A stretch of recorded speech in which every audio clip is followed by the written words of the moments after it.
Alright, welcome back to our channel. In this video, we are working on serve receive formations, and you can use this drill in many different ways. For our age group, uh, most of these kids already know their rotations, so if you were to ask them to go into rotation 1, 2, 5, whatever it might be, by their position, most if not all the players are going to know where they're supposed to line up. If you're working with a younger team, this is also a great way to um, teach them their serve receive formations, the ones that you're planning on using, but also taking advantage of your court time and having them play it out.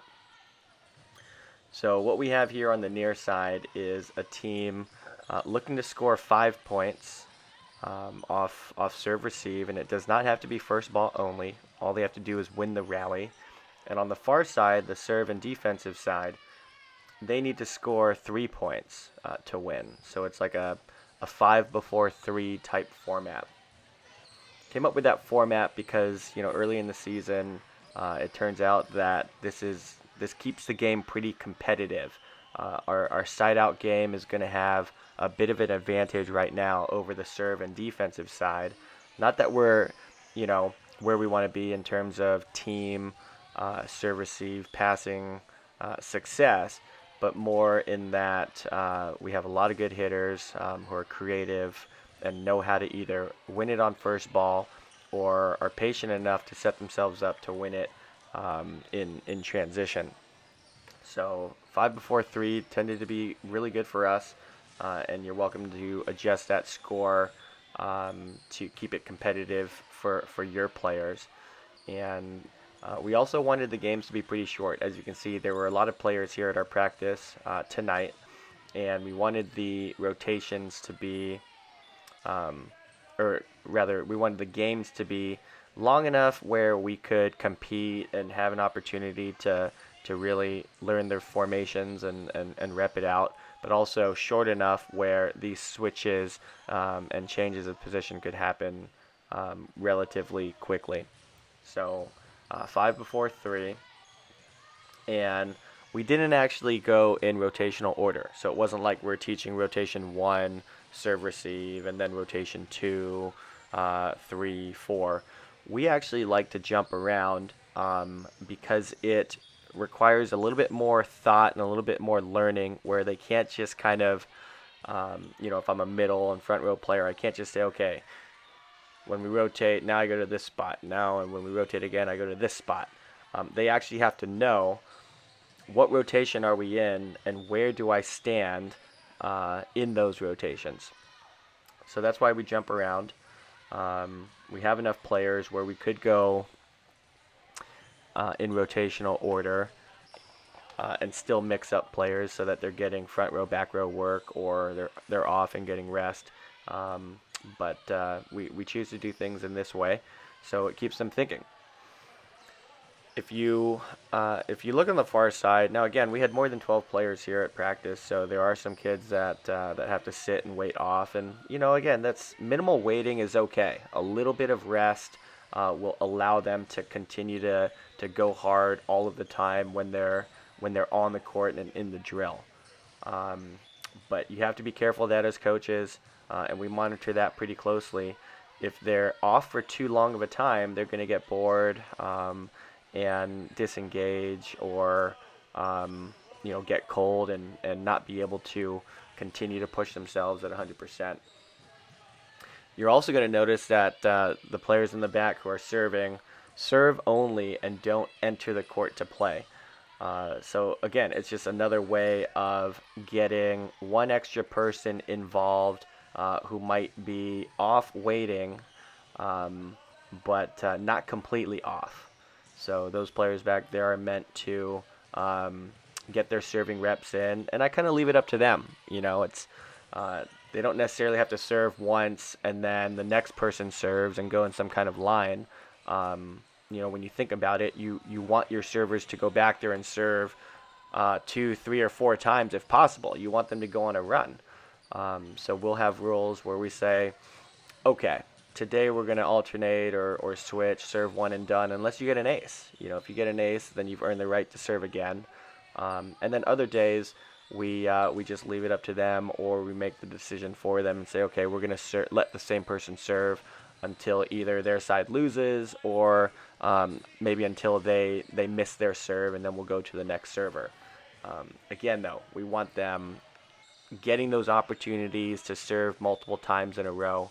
And if you've ever had a player who makes their first serve and always misses their second serve, or appears to miss their second serve, then maybe you want to take a look at what you're doing in practice and see whether or not you're giving them opportunities to go back there and serve consecutive times, or many times in a row.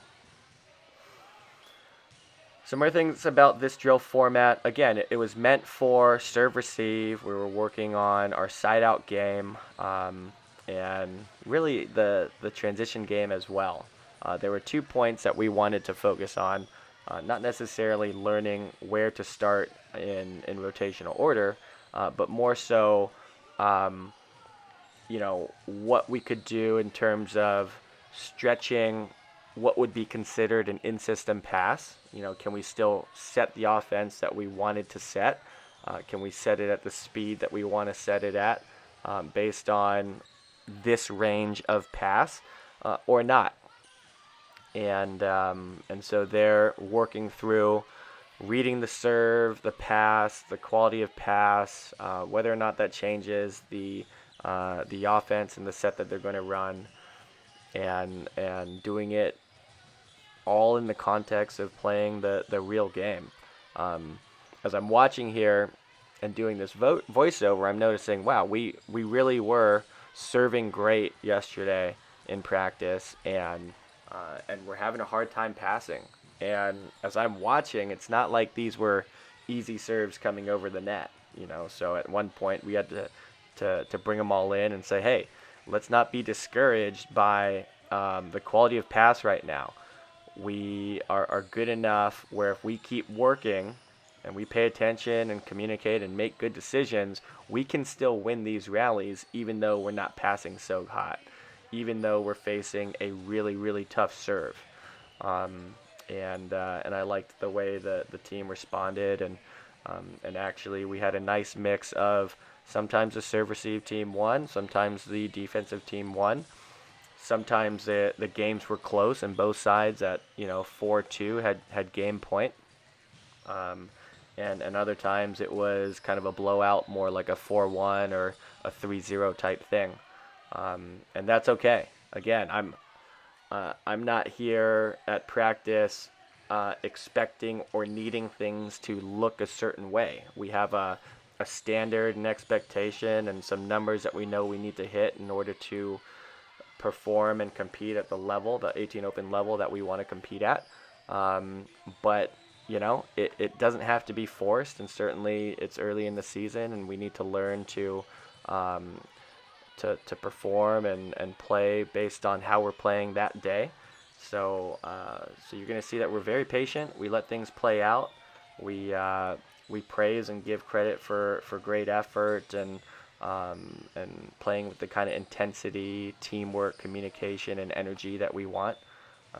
And then we also allow them a lot of space to work things out together, to learn from the things they do right or wrong, and we're going to lean on those experiences and that resiliency and their ability to self-coach, to refocus, to direct their energies. We're going to rely on all those things that we're building here in practice. We're going to rely on those on game day.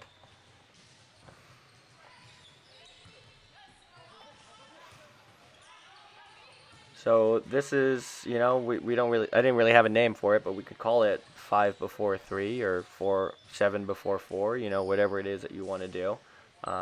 Again, I would pick your scoring based on either what's going to keep the game competitive and give each team sort of a fair shot to be a top performer or win if they are, performing at the minimum or the standard that they need to perform at.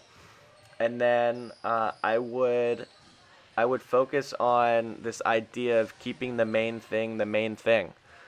So I wanted to focus a lot on our serve receive, our ability to scramble and get the ball back under control and make good decisions, and just it doesn't have to be forced on the first ball. So I made that the main thing. I didn't focus a whole lot on defense or what they were doing in transition on the other side. We just really closely paid attention to our serve receive formations and side out game, because that was the main thing for us. I would caution, or just keep the main thing the main thing. So try not to pile too many things into one game. Bonus scoring for stuff blocks, or this point is worth 2 if you can, complete some sort of sequence or whatever. Uh, Obviously, score what's important to you and score the things that you want to see, but be careful about piling too many things into one practice or one activity. It could be easy to become very distracted, and your games can become very clunky with a lot of stopping or confusion with what's the score, whose ball is it, you know now what's happening next, and you get what I mean. You start looking at too many things and scoring too many things, and now all of a sudden the game becomes confusing. There's a lot of stopping, and I don't really care for that, because we have this idea that the players are going to discover their own skill sets. They're going to guide their own learning, and we do that because it'll make their skills and decision making more durable when under pressure. I want them to have those opportunities to reflect on what just happened, or in between points, maybe get their frustration under control, their emotions in check, that rep at taking a deep breath, letting things go, and getting back to being focused and present in the moment. All of these things. I don't want them spending a whole lot of time or thought on how is the game being scored, what ball's coming next, who wins this or that. I just want them to be able to focus on, one thing at a time. And I really do think it's important also to practice as closely as possible to what it will look and feel like on game day. So that's kind of our focus. You'll see that once we get things set up or we're finished talking about something, there is not a whole lot of stopping again and again.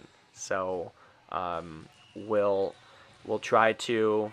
Actually, we don't even try to. We've naturally, because we practice this way, our team discussions when we bring them in tend to be either 30 seconds or less, real quick, or there's a big chunk of playing and doing in between these 90-second or 3.5 minute chunks where we talk, we break, we shag, they get water, and then we also set up the next thing. So we do that for a reason. You get 3 minutes in between games. You get 30 to 45 seconds in timeouts. And the rest is nonstop playing and rallying and next ball. And so we try to keep things with that flow in mind. Obviously, there's a ton of stuff that we would want to teach and focus on and let them do, but it just isn't worth trying to pile all those things on, especially when we know there is no substitute for experience, and there's no shortcut. And the 20 years of experience that we have as a coach, we can't just offload that or download that to our athletes. And even if we could, it wouldn't be very fun. It wouldn't be the same experience for them. what makes it fun and engaging and interesting is that they get to go through their own learning process. And when we have the ball going over the net a lot and we're playing a lot, then there's plenty of time and experience for them to learn the different nuances of the game, and also their own skill set, what they're capable of. And if they push themselves a little bit and lean forward and challenge themselves to stretch their abilities, then now all of a sudden they're discovering what even more they're capable of. So that's about all I got for this one here. Feel free to continue to skip around or watch the rest of the video. I won't be adding any commentary to that, but I did make the decision to just upload the full practice segment of this activity in case coaches were interested in just watching more and getting whatever they can out of it. So thank you so much for watching, and look forward to seeing you guys in the next one.